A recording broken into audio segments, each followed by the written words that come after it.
السلام عليكم ورحمة الله وبركاته.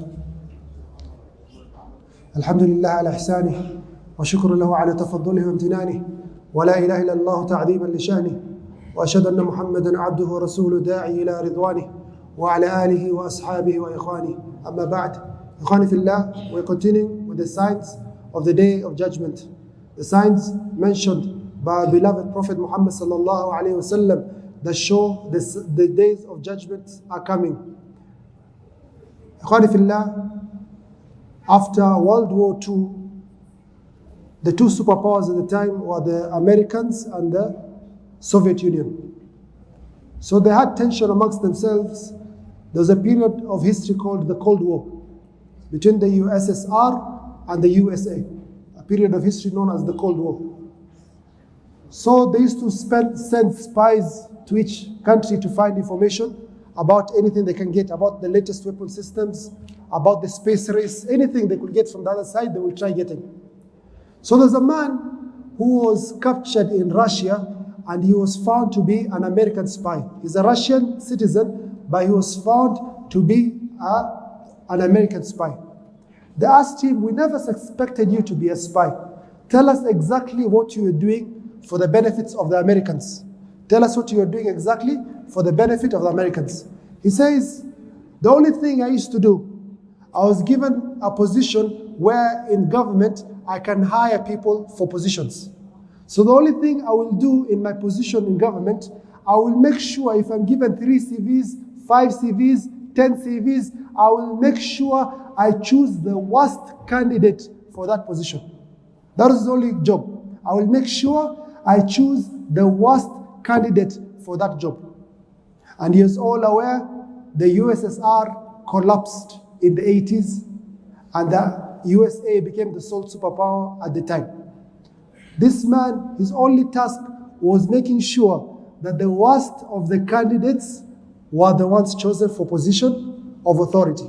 The Prophet ﷺ, he was asked by a Bedouin man who came to him. He says, "Oh Prophet, tell me, when is the day of judgment? When is the day of judgment?" Prophet Muhammad ﷺ did not answer him. So the Sahaba differed. Some Sahaba said, he must have heard him, but he was not happy with that question. For everyone knows that only Allah knows when the day of judgment is. So perhaps he was not happy. Other Sahaba, they say, perhaps he heard the man, the Bedouin man, but he did not, or perhaps he did not hear the Bedouin man.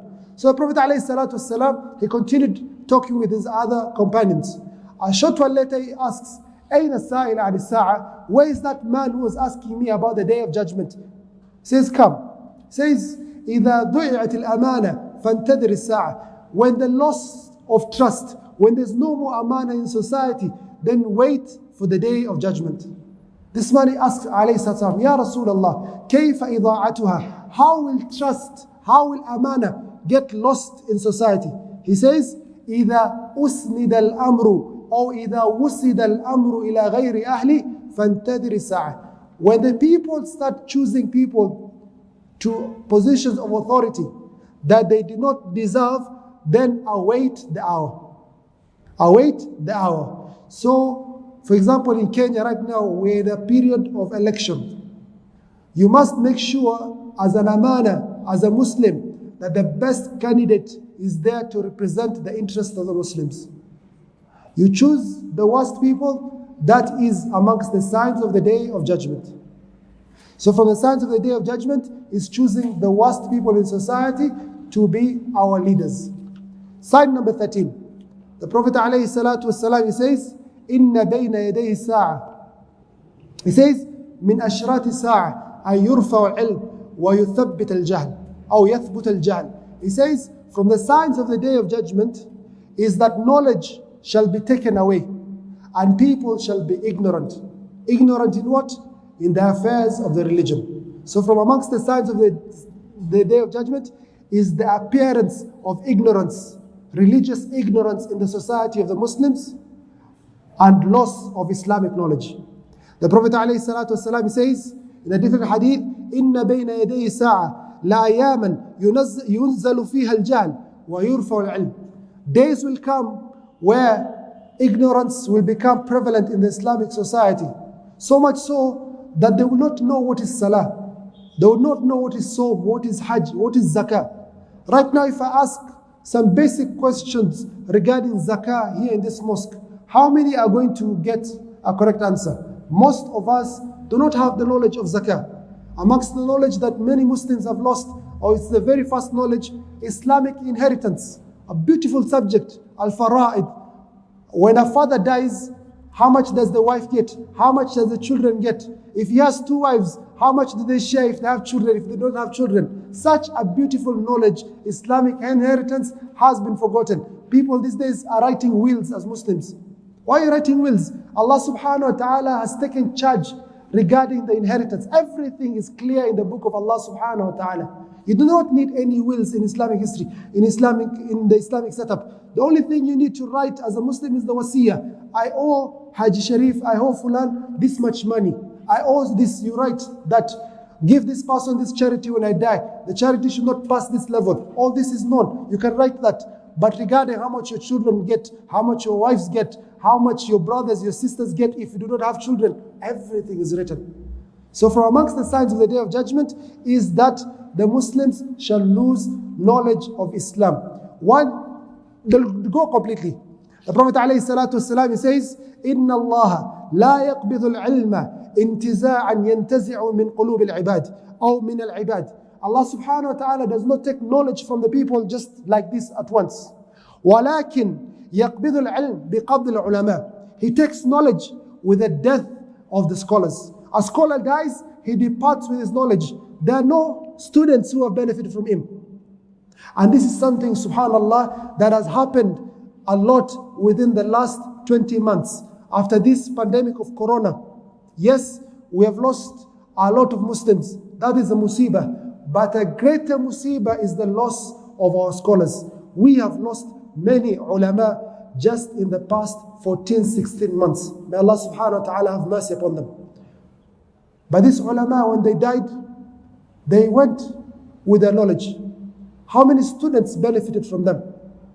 So the Prophet ﷺ says that Allah subhanahu wa ta'ala does not take the knowledge from the Muslims by removing it from their hearts. وَلَكِنْ بِقَبْضِ الْعُلَمَاءِ حتى إذا لم يبق عالما اتخذ الناس رؤوسا جهالا فأفتوا بغير علم فضلوا وأضلوا. He says that when the scholars will die, people shall take their knowledge from people who are not ulama, who are not scholars.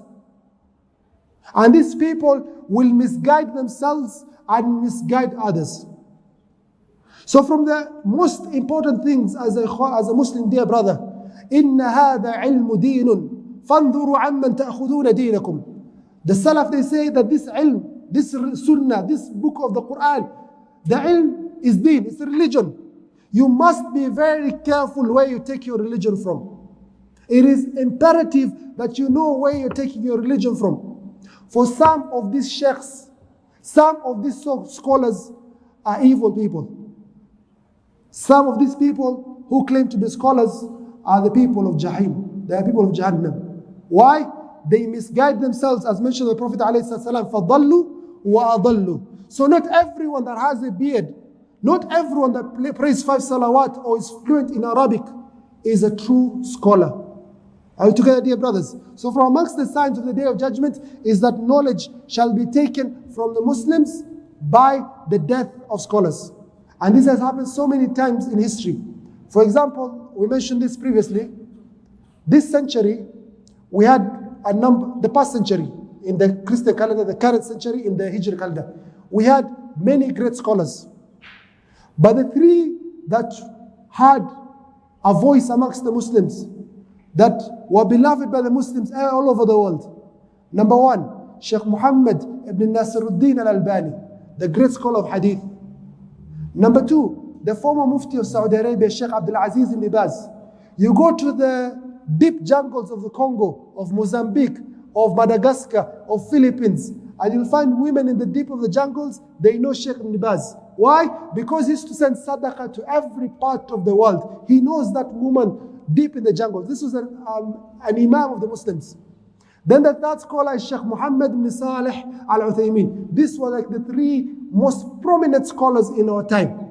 But subhanallah, Look at the musibah that befell this ummah. Sheikh Ibn Baz died in 1999. Sheikh Al-Albani died in 1999. Sheikh Muhammad ibn Salih al-Uthaymeen died the year after. In just the space of 1 year and a half, we lost 3 of the great scholars of Islamic history. If you go back in history, for example, they tell you from the events of the year 463 of the Hijri calendar, 463 of the Hijri calendar, we lost the greatest scholar of the East and the greatest scholar of the West in the same year. We lost Al-Khatib al-Baghdadi, the great scholar from the city of Baghdad. I told you Baghdad was the capital city of the Muslims for many centuries. He died in the year 463. Al-Khatib al-Baghdadi, Hafidul Mashriq, the Hafid of Al-Mashriq.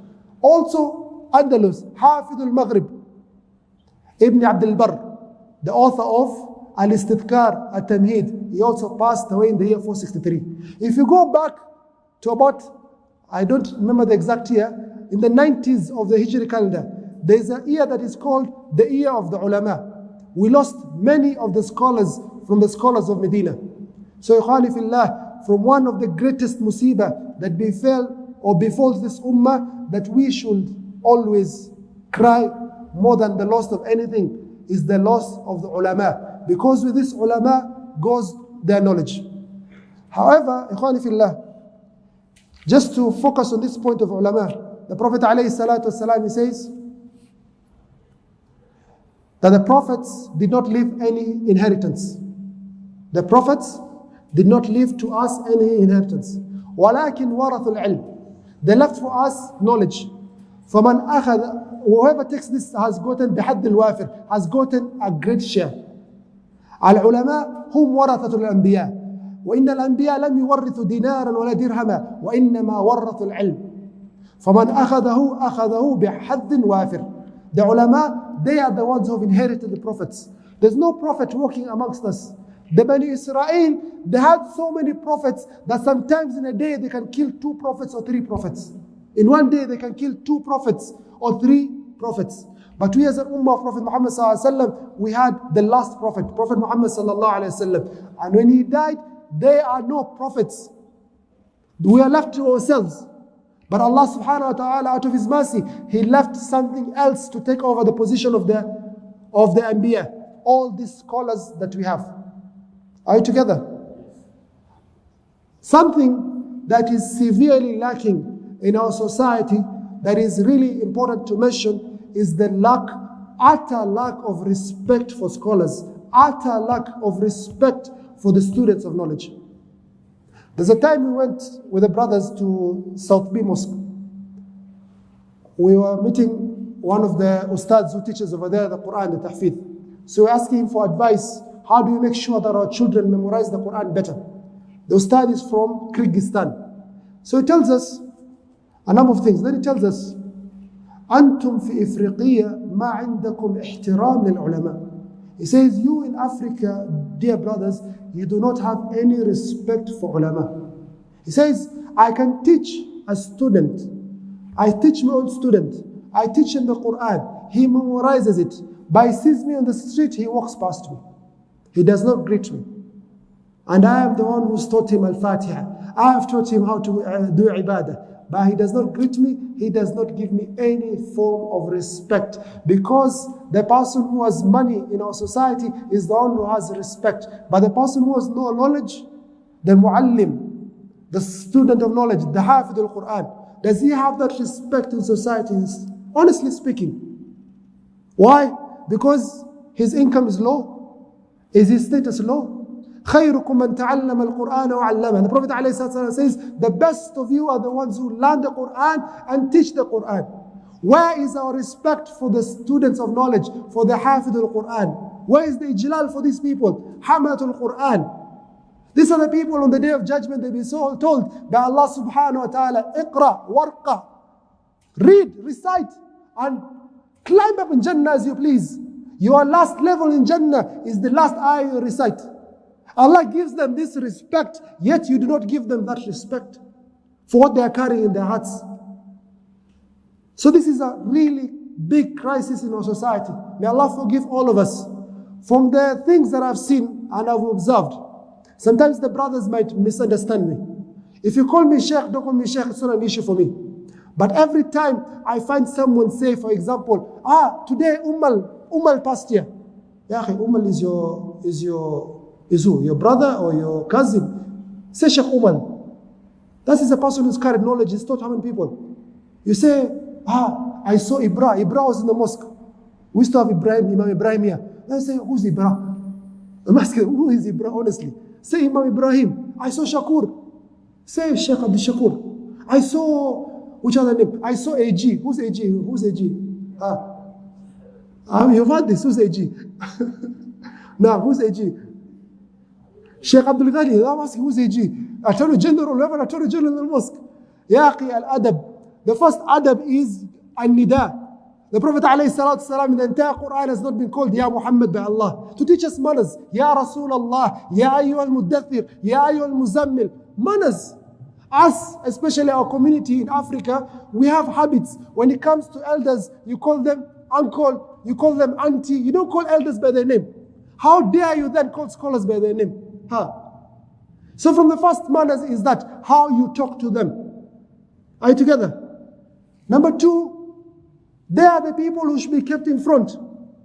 Whenever there are any issues, ask the scholars. Be close to the scholars. Ask their opinion. And if they're sincere scholars, they shall guide you to the correct path.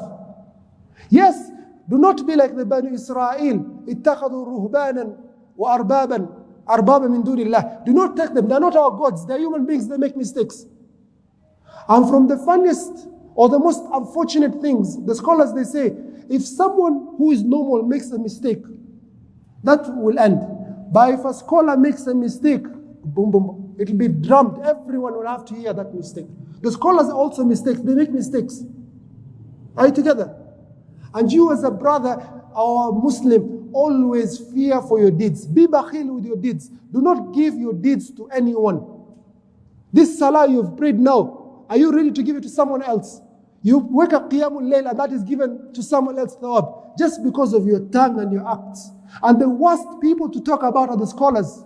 Ibn Asakir rahimahullah says, اعلموا أن اللحوم العلماء مسمومة. Know that the meat of the scholars is poisonous.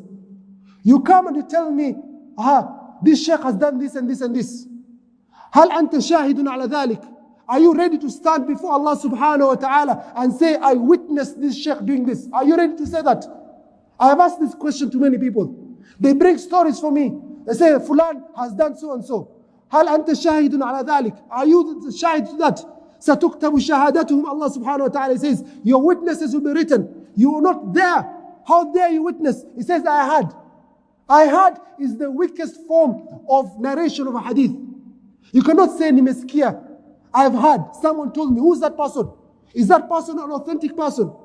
And the worst form of lying, the worst form of slander is against the scholars. Because these are the warathat al-anbiya. If you have no adab with the scholars, you'll raise the level. Next you'll lose adab with the Prophet Muhammad sallallahu alayhi wa sallam. There's a time Imam Abu Dawud al-Sijistani, one of the authors of the 6 books, Bukhari, Muslim, Abu Dawud, Al-Nasai, Tirmidhi, Ibn Majah. So Abu Dawud was a scholar. He passed away in the year, I think 275, if I'm not wrong. 275 of the Hijri calendar, 275 of the Hijri calendar. One day he's walking, and the person says to him, hey Imam, be careful. Don't step on the wings of the angel. So he's making istihza with the hadith of Prophet alayhi salatu wasalam. Prophet alayhi salatu wasalam, he says, من سلك طريقا يلتمس فيه علما سهل الله له به طريقا إلى الجنة. Whoever seeks knowledge, Allah subhanahu wa ta'ala will make their path easy to Jannah. وإن الملائكة لتضع أجنحتها لطالب العلم. The angels of Allah subhanahu wa ta'ala, whenever they see a scholar, they see a person who has knowledge of the deen, they put their wings down in respect and honor. Allah has respect for the scholars.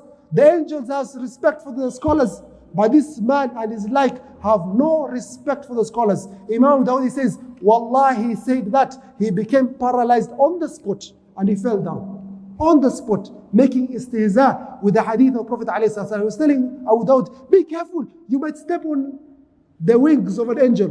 Based on the hadith that we mentioned. Ikhwani fillah, we need to check ourselves with regards our ulama. Wallahi, we're not doing good with the ulama in Kenya especially. I'm talking about in Kenya. We are not giving them their due respect, their due right. Whatever they are carrying in their hearts, with the ilm, the knowledge of the deen, give them that status. Give them that position.